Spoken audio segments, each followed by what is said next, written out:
South Korea is exporting culture to the world like never before. From K-pop dominating global charts, Parasite wooing the Oscars, to record-breaking series like Squid Games. The K-wave is unstoppable.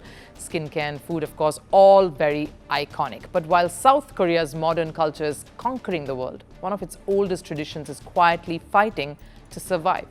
A sport that dates back more than 1,500 years, once watched by millions, a sport that used to create national icons. Traditional Korean wrestling, known as Ssireum, is struggling to stay relevant, even at home. Once a national obsession, Ssireum now faces empty arenas, shrinking teams, and fading public interest. Our next report looks at how a proud symbol of Korean identity is battling to avoid becoming a forgotten relic of the past. Combat sport is popular worldwide, but every country has its own form that has gained prominence locally.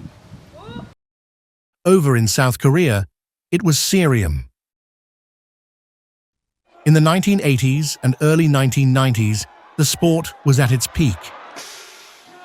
Top wrestlers were celebrities, household names recognized across the country. The nation was hooked with sold-out arenas. Fast forward to today, and the picture looks very different. Budgets are tighter, teams have folded, younger audiences are turning elsewhere. In a country where trends move fast, Ssireum has struggled to keep up. For me, Ssireum is something I can't be without. I once tried to imagine my life if I hadn't done Ssireum, so I don't think I could live without it. Without it, I don't think I'd have anything that's fun or anything in particular to do.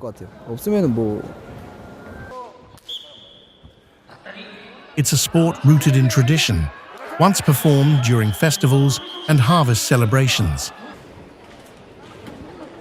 In 2018, Ssireum was officially inscribed on UNESCO's representative list of the intangible cultural heritage of humanity.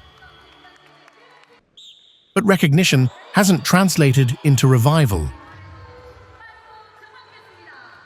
To maintain it more systematically, first, there needs to be budget investment, and second, we need to use that budget effectively.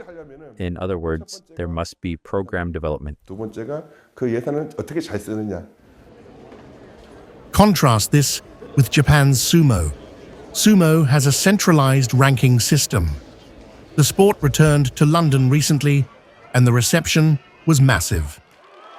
Ssireum, by comparison, remains largely unknown, despite capable of driving international growth. My grandfather liked watching Ssireum, so I watched it with him a lot when I was young. He told me it was extremely popular back then. I like it now too, but I think it would be even better if it became more famous than it is now, and if more people knew about the athletes and the league. And South Korea do not need to look beyond their own culture to take inspiration from. Today's generation knows K-pop idols. From movies, TV series, to food and other culture, South Korea has started a wave in the international world. They showed the world what Korea represents, and the rest have been lapping it all up. But that's the dilemma here. Before taking it globally, they need to embrace it themselves first. Ssireum carries history, but history alone doesn't fill stadiums. In a country redefining global pop culture, can a centuries-old sport find space in a hyper-modern identity? Can tradition survive in a trend-driven era? Or will Ssireum become something Koreans only remember but no longer watch? South Korea has mastered the art of reinvention. It turned local music into global pop, local stories into worldwide hits, local cinema into Oscar gold. The question now is whether it can do the same for one of its oldest traditions.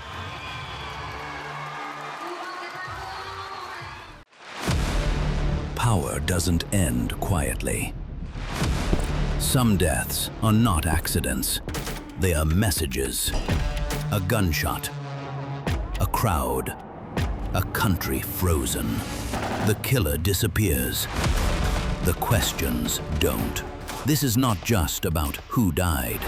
It's about what followed. Governments fell. Armies moved. History rewrote itself. 5 leaders. 5 moments. One pattern. The assassination.